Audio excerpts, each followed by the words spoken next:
আরে আশেপাশে আবার নাসা ভাই আছে নাকি? বললাম কে জানি নাসা ভাইয়ের কাছে মার খাইছে। আচ্ছা, মার খাওয়ার পরে সেফ জোনে আইসে নাকি নাসা ভাইয়ের দোকান ভাঙতে চাইছে। তার দোকানটা খারাপ রূপে ভাঙে দিতে তারে নাকি সেটা ভাঙার পরে তারে সহ তার সন্তানদের বাইক সহ হুন্ডার চাবি আটকে রাখছিল। আমার বাইকের চাবি রেখে দিছে। আবার হটিস্টিক রে অটিস্টিক বলতেছে। এই যে দেখো নাসা আমাকে হটিস্টিক দিয়ে মারতেছে। আচ্ছা আচ্ছা ভাই, আপনাদের কোনো টেনশন নাই, সুমন ভাই এসে পড়েছে আপনাদের মাঝখানে বিস্তারিত বলার জন্য। কারণ সত্যি ওইখানে বিল্লাল আসলেই মাইর খেয়েছিল। ভিডিওতে দেখবেন আমাকে টাচ করা হয়েছে। এইটা শোনার পরে বিল্লালের পোলাপাইন গুলার এই অবস্থা। আপনাদের প্রাণপ্রিয় বিল্লাল গেছে নাসার এলাকায় কিছু পোলাপান নিয়ে তার সাথে দেখা করতে। ওইখানে যায় উত্তেজনামূলক কিছু কথাবার্তা বলে নাসা টিম মেম্বারের মাথা দেয় গরম করে। তারপরে যা ঘটে সেটা হলো বাকিটা ইতিহাস। বিল্লাল ভাই, আমি কিন্তু আপনাকে বলেছিলাম যে আপনি রাস্তাঘাটে যে কোনো জায়গায় মার খাইতে পারেন, সেটা পূরণ হলো নাসা ভাইয়ের কাছ থেকে।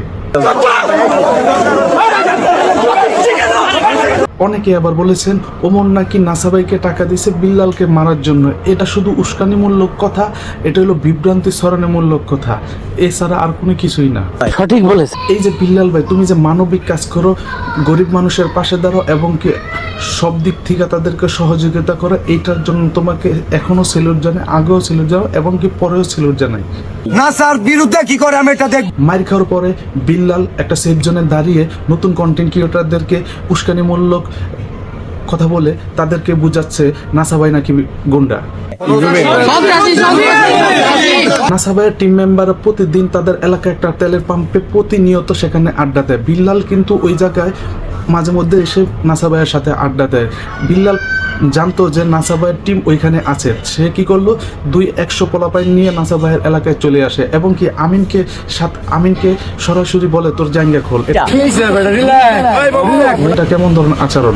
আমিন ওই জায়গা বিক্রি করে নাকি আবার কাউকে জানি সহায়তা করবে। এটা কোন ধরনের? আর এটা আমি সরাসরি এক ফেসবুক থেকে এই ভিডিওটা বের করি। সরাসরি এই আমিনকে একজন কন্টেন্ট ক্রিয়েটরকে কিভাবে বলে সে জায়গা খুলতে, আর সেই জায়গা নাকি আবার বিক্রিও করবে। বিল্লাল নাসা ভাইকে বলে যে সাইমনের জন্য তুমি কেন আগিয়ে আসলা না? তো নাসা ভাই কথা বলতেই পারতেছে না। নাসা ভাইয়ের কথাটা ক্লিয়ার করার আগেই বিল্লাল যেন উত্তেজিত হয়ে তাকে বিভ্রান্তিমূলক কিছু কথাবার্তা বলে যায়। এরপর